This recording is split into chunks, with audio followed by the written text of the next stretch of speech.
Hallelujah. आप सभी को जय मसीह की। मैं हूं पास्टर राजीव। परमेश्वर का धन्यवाद देता हूं। एक बार फिर मैं परमेश्वर के अद्भुत वचन के साथ में आप लोगों के साथ में हूं। हालेलुया। तो आज का जो वचन है नीति वचन 18 के 21 हम पढ़ रहे हैं, और जहां लिखा है, जीव के वश में मृत्यु और जीवन दोनों हैं, और जो उसे काम में लाना जानता है वह उसका फल भोगेगा। इसलिए ये बेहद ज़रूरी है कि जो भी हम अपने जीव से बोलते हैं, जो भी हम अंगीकार करते हैं, और वो हमारे लिए बेहद ज़रूरी है। हालेलुया। और वो जानने योग्य बात है कि वो ठीक भी है बोलने के लिए या ठीक नहीं है। हालेलुया। और बाइबल में यदि हम देखते हैं तो यदि याकूब की पुस्तक में और हम 3 का अगर हम 6 में पढ़ते हैं तो वहाँ पे लिखा है, जीभ भी एक आग है, जीभ हमारे अंगों में अधर्म का एक लोक है और सारी देह पर कलंक लगाती है और जीवन गति में आग लगा देती है। नरक कुंड की आग से जलती रहती है, क्योंकि हर प्रकार के वन, पशु, पक्षी और रेंगने वाले जंतु और जलचर तो मनुष्य जाति के वश में हो सकते हैं और हो भी गए हैं, पर जीव को मनुष्य में से कोई भी वश में नहीं कर सकता। वह एक ऐसी बला है जो कभी रुकती नहीं, वह प्राणनाशक विष से भी भरी हुई है। इसी से हम प्रभु और पिता की स्तुति करते हैं, और इसी से मनुष्य को जो परमेश्वर के स्वरूप में उत्पन्न है शाप देते हैं। और 10 आयत में लिखा है कि एक ही मुंह से धन्यवाद और शाप दोनों निकलते हैं। हे मेरे भाइयों, ऐसा नहीं होना चाहिए। हालेलुया। परमेश्वर का वचन जो हमारे लिए बोलता है, कहता है जीव जो आज हमारे मुंह में है। हालेलुया। और परमेश्वर का वचन जीव के बारे में बता रहा है, जो हमारे शरीर का एक अंग है, और वो उस अंग के बारे में बोल रहा है परमेश्वर का वचन कि जीव जो है एक आग के समान है, जो अच्छे खासे जीवन में क्रोध, विरोध, लड़ाई झगड़ा पैदा कर देती है। हालेलुया। इसलिए हमारे लिए छोटा सा वचन, छोटी सी बातें हमारे लिए बहुत ज़रूरी है कि हम उसको सोच समझ कर बोलें कि वो बोलने योग्य है या नहीं है। हालेलुया। हम क्या बोलते हैं जीव से? हम वचन बोलते हैं। पर अगर हम बाइबल में देखें तो परमेश्वर ने इस जगत को कैसे रचा? वचन के द्वारा रचा। बाइबल में लिखा है, आदि में वचन था, वचन परमेश्वर के साथ था और वचन ही परमेश्वर है। हालेलुया। और वो परमेश्वर का वचन आज हमारे मुख में है, और हमारे मुख में ये जो वचन है और इसमें चमत्कार है। हालेलुया। कई बार हम शब्दों को ऐसे ही बोल देते हैं, और हम कई बार कहते हैं कि हमने मजाक में कहा है या गुस्से में हमारे मुंह से निकल गया। लेकिन मेरे भाइयों और बहनों, मैं आपको बताना चाहता हूं, हमारे वचन जो है बहुत बहुमूल्य है। यीशु मसीह के बारे में यदि आप पढ़ते हैं तो यीशु मसीह को आप कहीं नहीं देखेंगे कि वो बेवजह अपने शब्दों का उपयोग करता था। बाइबल कहती है, तुम्हारे शब्द क्या हों? थोड़े ही हों। हालेलुया। और इसीलिए यीशु मसीह जब इस धरती पे थे तो सिर्फ जब ही बोलते थे जब बोलने की जरूरत होती थी। हालेलुया। बेवजह वो कभी नहीं यीशु मसीह बोलते थे। और इसीलिए हमारे लिए बहुत जरूरी है कि हम जो बोले वो संभल कर बोले। नीति वचन अगर 17 की 27 हम पढ़ते हैं, और वहां पे लिखा है, जो संभल कर बोलता है वह ज्ञानी ठहरता है। हालेलुया।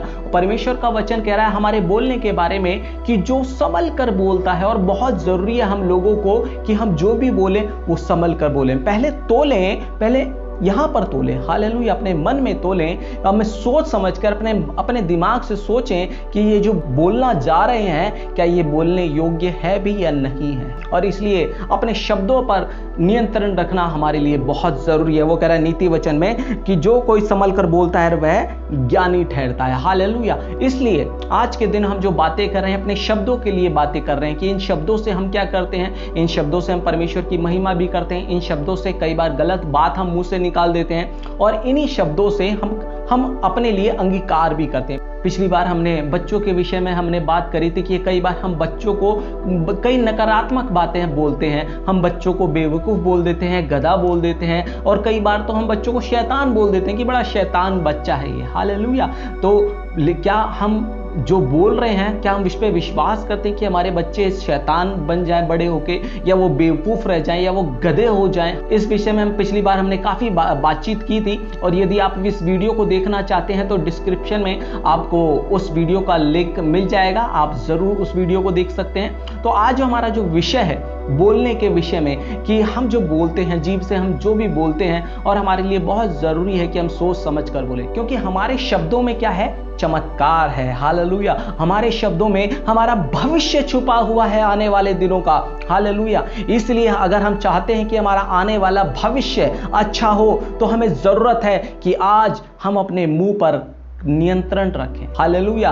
हम जो वीडियो के बारे में बात कर रहे थे वहां पे बात कर रहे थे कि बच्चों के लिए हम क्या अंगीकार कर रहे हैं, लेकिन आज की वीडियो के बारे में हम बात करना जा रहे हैं कि हम अपने लिए क्या अंगीकार करते हैं। और कई बार तो हम ज्यादातर अंगीकार हम ठीक करते हैं, बिल्कुल सही करते हैं, लेकिन कुछ ऐसे अंगीकार होते हैं जिसपे हमें ज्यादा ध्यान देने की जरूरत होती है, लेकिन उस अंगीकार को हम बेहद गलत करते हैं। हालेलुया। वो बहुत महत्वपूर्ण अंगीकार हैं जिन पर हमारा जीवन निर्भर होता है, लेकिन उन अंगीकार को हम बेहद गलत अंगीकार करते हैं। हालेलुया। और उन अंगीकार के बारे में आज जब हम बात करते हैं, उनमें से एक जो अंगीकार है जो कई बार हम प्रार्थना करते हुए जिसको हम इस्तेमाल करते हैं, हम जब दुआ प्रार्थना करते हैं तो हम बोलते हैं, प्रभु हम तेरे दास हैं, हम पे तू कृपा कर। प्रभु हम तेरे दास हैं, हम पे अनुग्रह कर। हालेलुया। कई बार हम अपने आप को हम दास बोलते हैं। तो क्या ये अंगीकार हमारे लिए जो आज हम कर रहे हैं, हम दास अपने आप को बोल रहे हैं, क्या ये अंगीकार हमारे लिए ठीक है?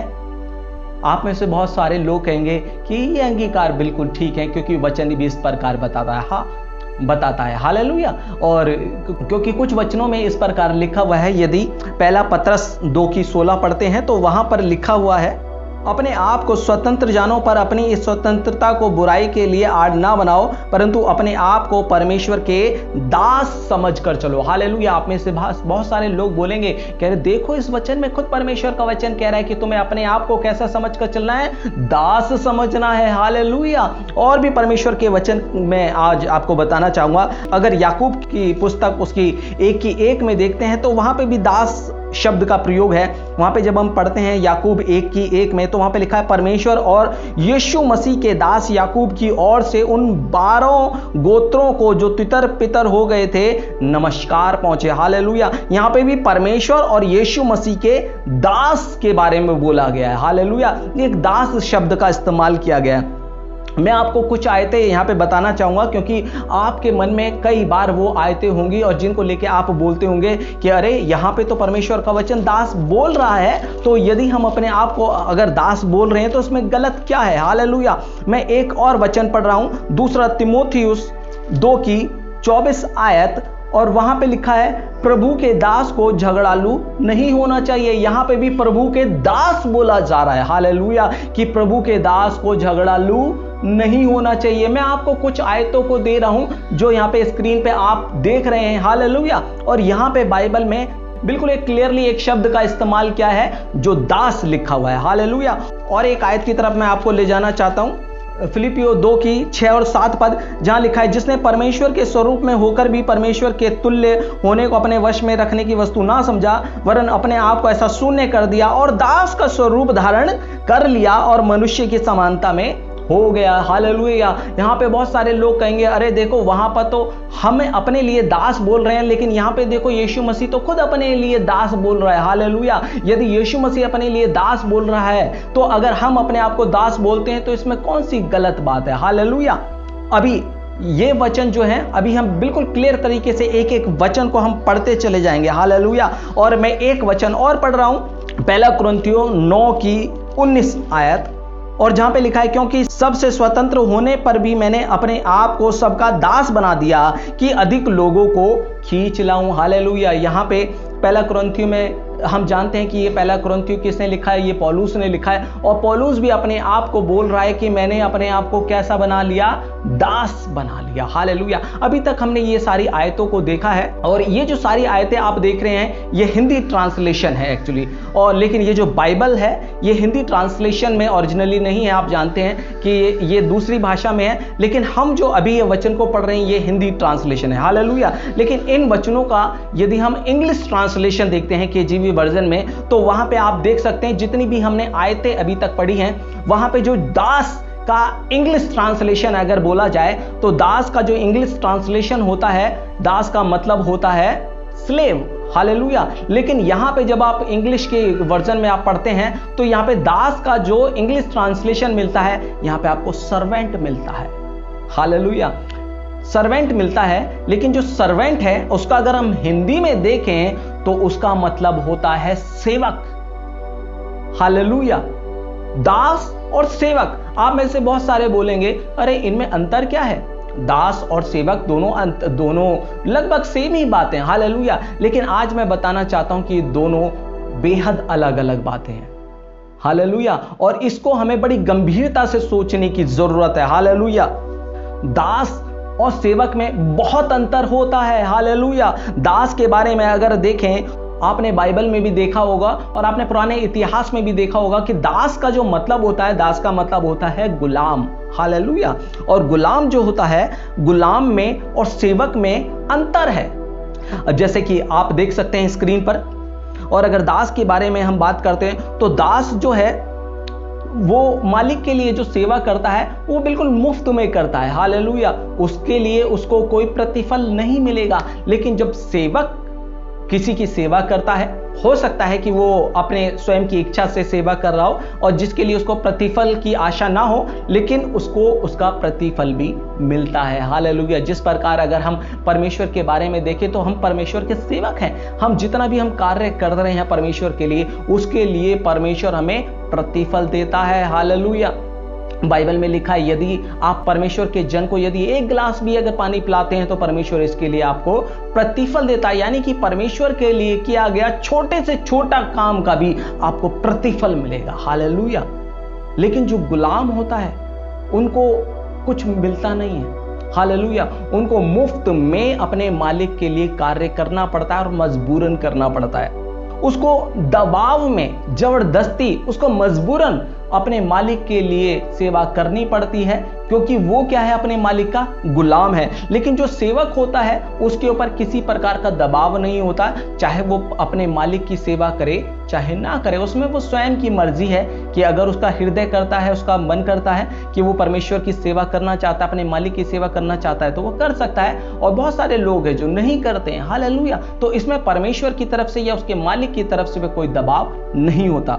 दास जो अपनी इच्छा को जाहिर नहीं कर सकता कि उसके कपड़े फट गए तो उसको नए कपड़े चाहिए, आज उसे बाजार में जाना है, वो अपनी इच्छाओं को जाहिर नहीं कर सकता। अगर उसका मालिक उसको परमिशन देता है तो ही वो जा सकता है। लेकिन अगर उसका मालिक बोलेगा तो बिना अपनी इच्छा को वो अपने मालिक के ऊपर नहीं बता सकता। हालेलुया। लेकिन जो सेवक होता है वो अपनी इच्छा को अपने मालिक तक बता सकता है। तो ये दोनों शब्दों में बहुत अंतर है। हालेलुया। दास और सेवक। हालेलुया। हम परमेश्वर के सेवक हैं। हालेलुया। हम परमेश्वर के पुत्र भी हैं। क्या क्योंकि एक जो पुत्र होता है वो अपने पिता की सेवा कर सकता है। हालेलुया। इसलिए हम परमेश्वर के सेवक भी हैं और परमेश्वर के पुत्र भी हैं। हालेलुया।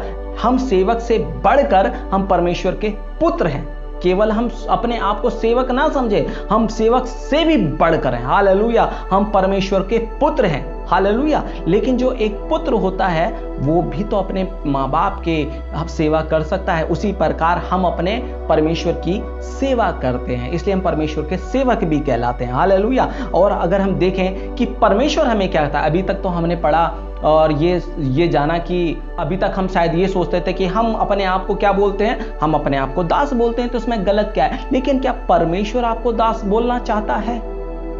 आप अपने आप को बोल रहे हो, लेकिन क्या परमेश्वर बोलना चाहता है? अगर हम वचनों से ही आज देखेंगे, हम यूहन्ना 15 पढ़ रहे हैं, जहां लिखा है, अब से मैं तुम्हें दास ना कहूंगा, क्योंकि दास नहीं जानता कि उसका स्वामी क्या करता है, परंतु मैंने तुम्हें मित्र कहा है, क्योंकि मैंने जो बातें अपने पिता से सुनी वे सब तुम्हें बता दी। हालेलुया। यहाँ पर अगर आप देखोगे तो परमेश्वर यीशु मसीह भी हमें बता रहा है, कह रहा है कि अब से मैं तुम्हें दास नहीं कहूंगा। परमेश्वर हमें दास नहीं करना चाहता, हमें दास नहीं बनाना चाहता। वो तो कहता है कि मैंने तुम्हें स्वतंत्र करने के लिए स्वतंत्र किया है, फिर से दासत्व के बंधन में ना जुटो। हालेलुया। परमेश्वर हमें किसी भी प्रकार से हमें दासत्व में नहीं ले जाना चाहता। हालेलुया। पहले हम दास थे। हम किसके दास थे? हम अगर दास थे तो हम पाप के दास थे। हालेलुया। क्योंकि बाइबल कहती है कि जो कोई पाप करता है वह पाप का दास है। हालेलुया। लेकिन यीशु मसीह के अंगीकार के द्वारा, यीशु मसीह को अपना प्रभु मानने के द्वारा अब हम क्या है, हम परमेश्वर के निकट आ गए। हालेलुया। अगर हम पढ़ते हैं इफिसियों 2:13 में, पर अब मसीह यीशु में तुम जो पहले दूर थे मसीह के लहू के द्वारा निकट हो गए हो। हालेलुया। अब यीशु मसीह पर विश्वास करने के द्वारा हम परमेश्वर के निकट आ गए हैं। हालेलुया। अब हमें अधिकार मिल गया है उस परमेश्वर के निकट आने का। हालेलुया। और जब हम परमेश्वर के निकट आते हैं तो परमेश्वर हमें किस प्रकार, किन शब्दों से संबोधित करता है? वो हमें दास नहीं कहना चाहता, वो हमें पुत्र कहना चाहता है। हालेलुया। और परमेश्वर का वचन कह रहा है, मैं तुम्हें दास नहीं कहूंगा। हालेलुया। पहला कुरिन्थियों अगर 6 की हम 20 में पढ़ेंगे तो वहां पे लिखा है, क्योंकि तुम दाम देकर मोल लिए गए हो। हालेलुया। परमेश्वर हमारे पापों के लिए दाम दिया है, कर्ज चुका है। हालेलुया। हमें जो है दाम देकर मोल लिया गया। यीशु मसीह ने अपने लहू को बहाकर हमें मोल ले लिया है। हालेलुया। उस यीशु मसीह ने हमें पाप के बंधन से छुड़ा के आज हमें आजाद कर दिया है, हमें वो गुलामी से आजाद कर दिया है। अब हमें अपने आप को दास समझने की जरूरत नहीं है। हालेलुया। परमेश्वर ने हमें आजाद कर दिया है और वो कहता है कि मैंने तुम्हें स्वतंत्र करने के लिए स्वतंत्र किया है। हालेलुया। फिर से दासत्व में बंधने की जरूरत नहीं है। हालेलुया। तो किसी भी प्रकार से हम अपने आप को दास ना बोलें। हालेलुया। हम परमेश्वर के पुत्र हैं। हालेलुया। मैं आपको बताना चाहता हूं कि जब यीशु मसीह इस पृथ्वी पर आए, जब वो 2000 वर्ष पहले जब यहाँ पे आए, तो जब वो चेलों को अपनी प्रार्थना सिखा रहे थे कि चेलों को सिखा रहे थे कि उनको परमेश्वर से किस प्रकार प्रार्थना करनी चाहिए,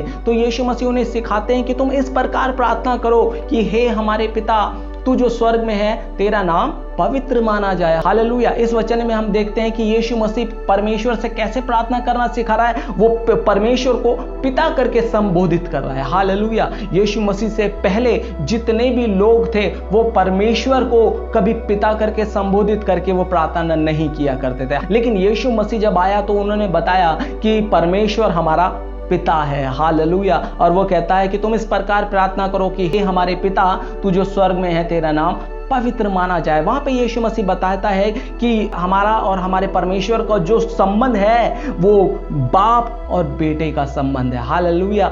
हम जो है परमेश्वर की संतान है, हम दाम दे के मोल लिए गए लोग हैं। हालेलुया। और यूहन्ना 1:12 में कहता है कि जितनों ने उसे ग्रहण किया उसने उन्हें परमेश्वर की संतान होने का अधिकार दे दिया। हालेलुया। इस वचन के द्वारा परमेश्वर ने हमें अधिकार दे दिया है परमेश्वर के निकट आने का। इस वचन के द्वारा परमेश्वर ने हमें अधिकार दे दिया है उसकी संतान कहलाने का। हालेलुया। जब हम उसकी संतान हैं तो हम अपने आप को दास क्यों बोल रहे हैं? हालेलुया। सोचने वाली बात है। इफिसियों 2:19 में लिखा है कि इसलिए अब तुम विदेशी और मुसाफिर नहीं रहे, परंतु परमेश्वर के लोग के संगी, स्वदेशी और परमेश्वर के घराने के हो गए हो। हालेलुया। अब हम विदेशी और मुसाफिर नहीं है, हम परमेश्वर के घराने के लोग हो गए हैं। हालेलुया। हम परमेश्वर की संतान बन गए हैं। यदि हम गलाती की पुस्तक 4:7 पढ़ते हैं तो वहां पे भी लिखा है, इसलिए तू अब दास नहीं परंतु पुत्र है, और जब पुत्र हुआ तो परमेश्वर के द्वारा वारिस भी हुआ। हालेलुया। हम बहुत सारी आयतों के द्वारा यहाँ पे हम जानते हैं कि परमेश्वर हमें क्या बोलना चाहता है। परमेश्वर हमें पुत्र बोलना चाहता है। हालेलुया।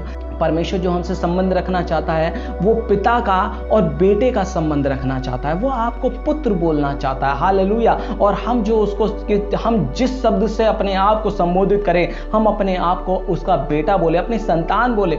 हालेलुया। इसलिए हमारे लिए जरूरी है कि आज हम जो अपने आप को जो अंगीकार कर रहे हैं, हम क्या अंगीकार कर रहे हैं? हालेलुया। यदि हम अपने लिए अंगीकार करना चाहते हैं तो ये अंगीकार करें कि हम परमेश्वर की संतान है। हालेलुया। हम दास नहीं है, हम गुलाम नहीं है। हालेलुया। परमेश्वर ने हमें गुलाम नहीं बनाया, जबरदस्ती में नहीं बनाया कि नहीं आज तो तुम्हें चर्च आना ही पड़ेगा। आप कई बार नहीं जाते हैं चर्च। हालेलुया। आप अपनी मर्जी से रुक जाते हैं, लेकिन अगर आप गुलाम होते हैं ना तो आपको मजबूरन जाना पड़ेगा। ये परमेश्वर का प्रेम है। हालेलुया। कि वो आपको गुलाम नहीं बनाना चाहता है, वो आपको पुत्र बनाना चाहता है। हालेलुया। और पुत्र को अधिकार भी देना चाहता है, उसको स्वयं की इच्छा देना चाहता है। हालेलुया। इसलिए उसने आपको गुलाम नहीं बनाया, वो आपको गुलाम नहीं बोलना चाहता। हालेलुया। वो आपको दास नहीं बोलना चाहता, इसलिए वो कहता है कि मैं अब से तुझको दास नहीं कहूंगा। हालेलुया। वो आपको, मुझको, हम सबको अपना पुत्र कहलाना चाहता है। हालेलुया। पता है यीशु मसीह जब इस दुनिया में आया तो बहुत सारे लोग उसके पीछे चल रहे थे, बहुत सारे लोगों को उनकी बातें बहुत अच्छी लग रही थी, लेकिन कुछ लोगों को ना उनकी बातें खटक रही थी। हालेलुया। तो बहुत सारे लोगों को ये बातें पसंद नहीं आ रही थी जब यीशु मसीह को बोला, यीशु मसीह बोलता था कि मैं परमेश्वर का पुत्र हूं, तो बहुत सारे लोगों को ये बात पसंद नहीं आ रही थी। हालेलुया। और वो लोग कहते थे, और वो उन लोगों का कहना था कि मनुष्य परमेश्वर का पुत्र नहीं हो सकता, क्योंकि मनुष्य में तो कमी है, मनुष्य तो पापी है, लेकिन जो परमेश्वर है वो पवित्र परमेश्वर है, इसलिए मनुष्य का और परमेश्वर का किसी प्रकार का कोई संबंध नहीं हो सकता। लेकिन यीशु मसीह जब आया तो यीशु मसीह ने बताया परमेश्वर हमारा कौन है, एक पिता के समान है। हालेलुया। इसलिए परमेश्वर का वचन कहता है कि इसलिए अब तुम दास नहीं परंतु पुत्र हो, और जब पुत्र हुए तो परमेश्वर के द्वारा वारिस भी हुए। हालेलुया। आज जब हम परमेश्वर के पुत्र हैं तो परमेश्वर के सब चीजों के वारिस भी हैं। हालेलुया। जो परमेश्वर के पास अधिकार है, आज वो परमेश्वर की संतान होने के द्वारा वो अधिकार आज हमारे पास भी है। हालेलुया। यदि आप अपने आप को दास बोलेंगे तो दास के पास अधिकार नहीं होता। दास कितना भी अपने मालिक के घर में रहे, लेकिन फिर भी दास का अपने मालिक की संपत्ति पे कोई अधिकार नहीं है, लेकिन बेटे का है। हालेलुया।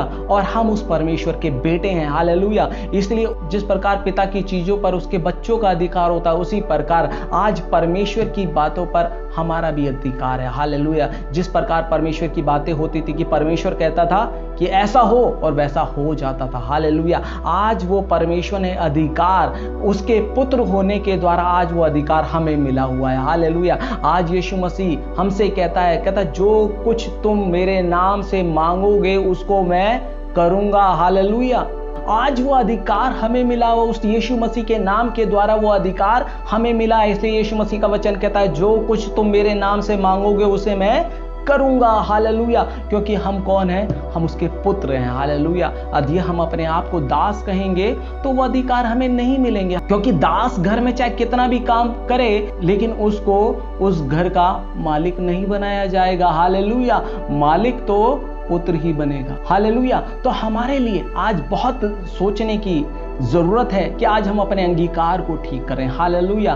क्योंकि हम परमेश्वर के दास नहीं है, हम परमेश्वर की संतान है। हालेलुया। और हमारे लिए बहुत जरूरी है कि हम अंगीकार को बदल दें। हालेलुया। आज हम अपने अंगीकार को जांचें कि आज हम सोचें कि हम जो बोल रहे हैं क्या वो ठीक बोल रहे हैं या नहीं बोल रहे हैं। ये जितनी भी बातें जो हुई है वो एक ट्रांसलेशन की वजह से ये गड़बड़ी हुई है, और जिसकी वजह से वो सही मीनिंग हम तक नहीं पहुंच पा रहा है। हालेलुया। इसलिए बाइबल में हमें देखने की बहुत ज़रूरी है कि परमेश्वर हमें क्या बोलना चाहता है। क्या परमेश्वर ये चाहता है कि हम अपने आप को दास बोलें या अपने आप को परमेश्वर के पुत्र बोलें। हालेलुया। आप में से बहुत सारे लोग ऐसे बोलेंगे कि हम अपने आप को पुत्र होने का इनकार थोड़ी कर रहे हैं। मैं जानता हूं कि आप अपने आप को पुत्र होने का इनकार नहीं कर रहे हैं, लेकिन ज़रूरी ये है कि आप अंगीकार क्या कर रहे हैं। हालेलुया। यदि आप अपने आप को दास वाला अंगीकार कर रहे हैं तो दास परमेश्वर की बातों के अधिकारी नहीं होंगे। हालेलुया। यदि आप अपने आप को पुत्र समझेंगे तो परमेश्वर की सब बातों के अधिकारी होंगे, और आप जो कुछ बोलेंगे वो होता चला जाएगा। यदि हम यूहन्ना की पुस्तक 8 का 35 पद पढ़ते हैं तो वहां पे लिखा है कि दास सदा घर में नहीं रहता परंतु पुत्र सदा रहता है। हालेलुया। और यदि आप अपने आप को दास कहलाना चाहते हैं तो परमेश्वर का वचन कहता है कि पुत्र हमेशा घर में रहेगा लेकिन दास सदा घर में नहीं रहेगा। हालेलुया। इसलिए आज हमें बहुत ज़रूरत है कि हम अपने अंगीकार को सुधारें, अपनी बातों को सुधारें, क्योंकि हमारे वचनों में क्या है? चमत्कार है। हमारे वचनों में क्या है? हमारे शब्दों में क्या है? हमारा भविष्य छुपा हुआ है। हालेलुया। यदि आप अपने वचनों से अगर अपने आप को यदि आप दास बोलेंगे तो अपने भविष्य में आप क्या बनते चले जाएंगे? आप दास बनेंगे। और आप ये बात का ध्यान रखें, दास के पास परमेश्वर के दिए हुए अधिकार नहीं है। परमेश्वर के दिए हुए अधिकार परमेश्वर के पुत्रों के पास है। इसलिए आप लोगों को जरूरी है कि अपने आप को दास ना बोल के अपने आप को आज से पुत्र अंगीकार करें। जब आप अपने आप को पुत्र करके अंगीकार करेंगे, हालेलुया, तो आप अपने जीवन में एक बड़ा बदलाव देखेंगे। हालेलुया। तो मैं परमेश्वर का धन्यवाद देता हूं आज की बातों के लिए। आज हमने परमेश्वर के वचन से सीखा कि हम दास नहीं हैं। हालेलुया। हम गुलाम नहीं हैं, हम परमेश्वर के पुत्र हैं, और हम परमेश्वर की जो सेवा करते हैं वो पूर्ण हृदय से करते हैं, अपनी पूर्ण इच्छा से करते हैं। हालेलुया। इसलिए सही अंगीकार का हमारे जीवन में होना बहुत ज़रूरी है। और मैं आशा करता हूँ कि आज जो हमने बातें करी आपने उसे सुना होगा और उसको अच्छी तरीके से समझा होगा। और मैं आशा करता हूँ आज जितनी भी बातें हमने करी हैं और आपने कुछ ना कुछ उससे ज़रूर सीखा होगा। हालेलुया। तो आप सभी को जय यीशु मसीह की।